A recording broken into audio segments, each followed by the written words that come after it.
Students, now I am coming to question number 4 from exercise 22A.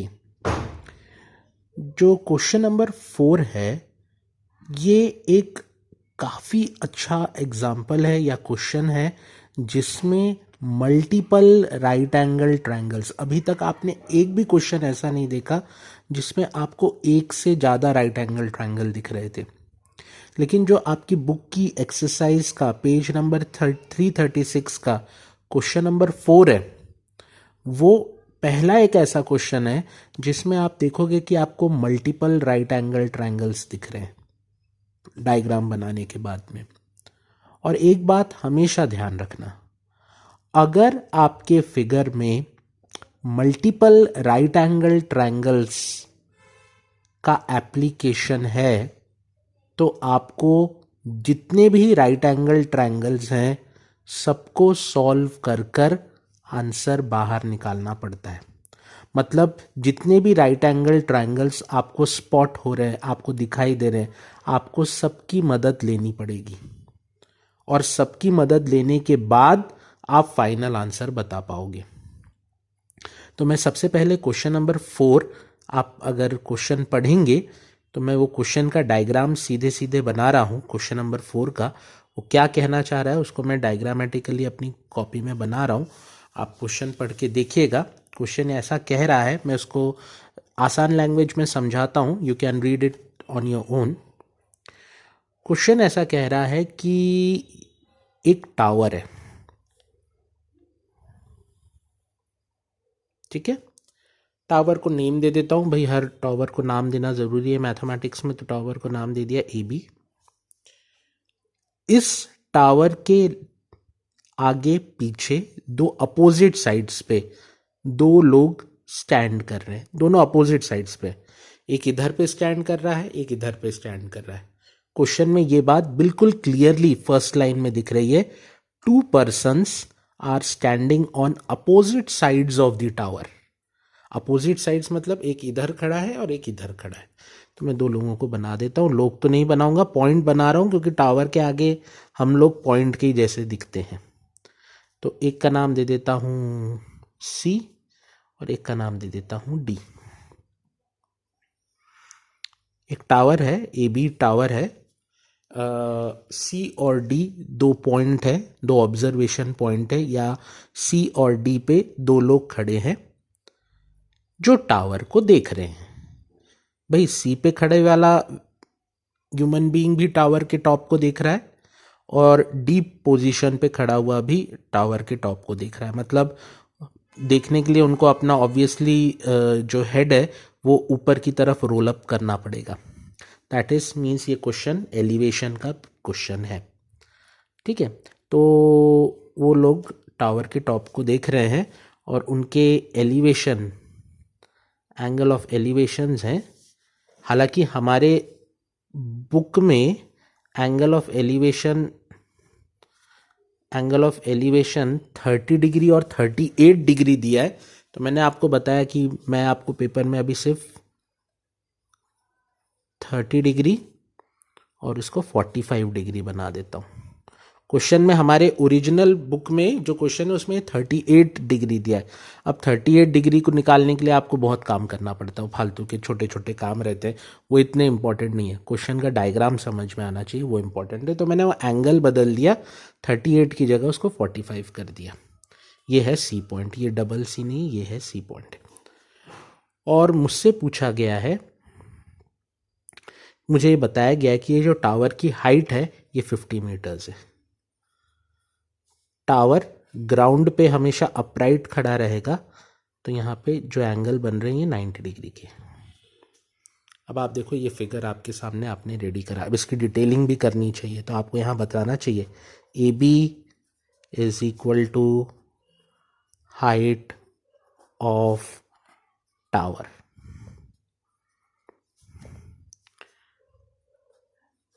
B C first observation point, BD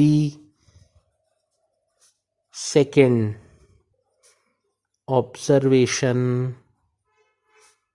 point, height of tower is 50 metre. क्या निकालना है? हमें दोनों observers के बीच का distance निकालना है, मतलब मुझे कैलकुलेट करना है डीसी। मुझे क्या कैलकुलेट करना है? DC. DC can I write DC as DB plus BC? देखो, क्या डीसी, फिगर को देखो ध्यान से, क्या डीसी डीबी प्लस बीसी के बराबर है? हाँ है। और मुझे इस फिगर में कितने राइट एंगल ट्राइंगल्स दिख रहे हैं? 2। मैंने आपको बताया था ये बात कि if you are observing multiple right angle triangles in a question, आपको सारे राइट एंगल ट्राइंगल्स को सॉल्व करना पड़ता है जितने आपको समझ में आ रहे हैं। अब जैसे यहाँ 2 समझ में आ रहे हैं मुझे कि 2 राइट एंगल ट्राइंगल्स हैं, तो मुझे दोनों को सॉल्व करना पड़ेगा। मुझे ट्राइंगल ए बी डी को भी सॉल्व करना पड़ेगा जो कि एक राइट एंगल ट्राइंगल है, और ट्राइंगल ए बी सी को भी सॉल्व करना पड़ेगा जो कि दूसरा राइट एंगल ट्राइंगल है। ठीक है, क्योंकि क्वेश्चन एलिवेशन का है, ये बात बहुत क्लियर थी।